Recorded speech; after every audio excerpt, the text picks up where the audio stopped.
ঘড়ির কাঁটা এখন বাজছে 5:45।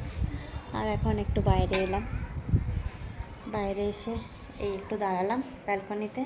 আর সাথে দেখতে পাচ্ছি আমার যে মানি প্ল্যান্টটা সেটা একদম নুয়ে গেছে। এই দেখো কেমন হয়ে গেছে। এই দেখো এখন আমি দেখতে পেলাম এটার ভেতরে না, এই দেখো কেমন একটা ফাঙ্গাস লেগেছে। এই যে আমার মনে হচ্ছে এটার জন্যই হয়েছে, গাছটা খারাপ হচ্ছে। তো অনলাইনে আমি চেক করলাম, নিম অয়েলটা পেলাম না, গাছের জন্য একটা নিম অয়েল থাকে সেটা পেলাম না। তো ভাবছি একটু দারচিনি গুঁড়ো করে দিয়ে দিই, দিলে বেশ ভালো থাকবে কিছুদিন গাছটা। কারণ এর আগে আমি এই জবা গাছটাতেও দিয়েছিলাম, ভালো কাজ করে।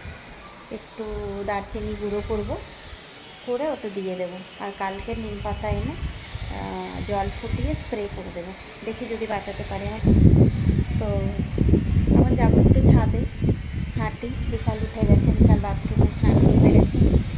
আর আমি এখানে আছি। আকাশটা ওই দিকটা এত মেঘ হয়েছে, দেখো কত সুন্দর লাগছে। এই দেখো আকাশটা, ওয়াও বিউটিফুল। সূর্যটা অস্ত যাচ্ছে আর এই দিকটায় মেঘ করে আছে, আর ওই আলোটা একদম বিচ্ছুরিত হয়ে আছে। কি সুন্দর যে লাগছে দেখতে। হাওয়া দেখেছো, এবার মানুষ পড়ে যাবে, এত হাওয়া আসছে। তো চলো ছাদে যাওয়া যাক।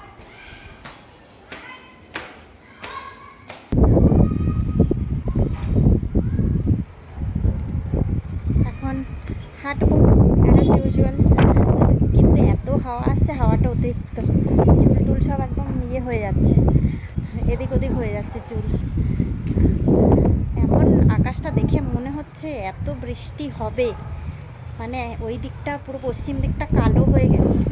এই যে এত কমপ্লেন করছিলাম যে মেঘ হচ্ছে কিন্তু বৃষ্টি হচ্ছে না, বৃষ্টি হচ্ছে না, ভগবান শুনেছে। এই যে বৃষ্টি হয়ে গেল, কিন্তু আবার ওই দিকটা পরিষ্কার হয়ে আবার সূর্য উঠেছে অনেক। বেশ ভালোই বৃষ্টি হলো। কতগুলো গাছ ভেতরে নিয়ে রেখে দিলাম, কারণ ওই গাছগুলো এমনিতেই মানি প্ল্যান্টটা ওই রকম হয়ে গেছে।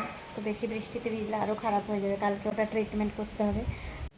এই যে সূর্যটা এখনও দেখা যাচ্ছে, কারণ এই মেঘ কেটে গেছে। আর এই বৃষ্টি, পুরো বারান্দায় জল ভরে গেছে। এইদিকে এখনও মেঘ আছে, এই দিকটা হালকা হালকা মেঘ আছে এখনও। তো চলো ভেতরে যাওয়া যাক। গ্রিন টি নিয়েছি, গ্রিন টি খাবো।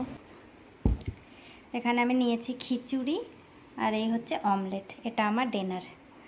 চলো আমি খেয়ে নিই, তারপর আবার কথা হচ্ছে। বাই।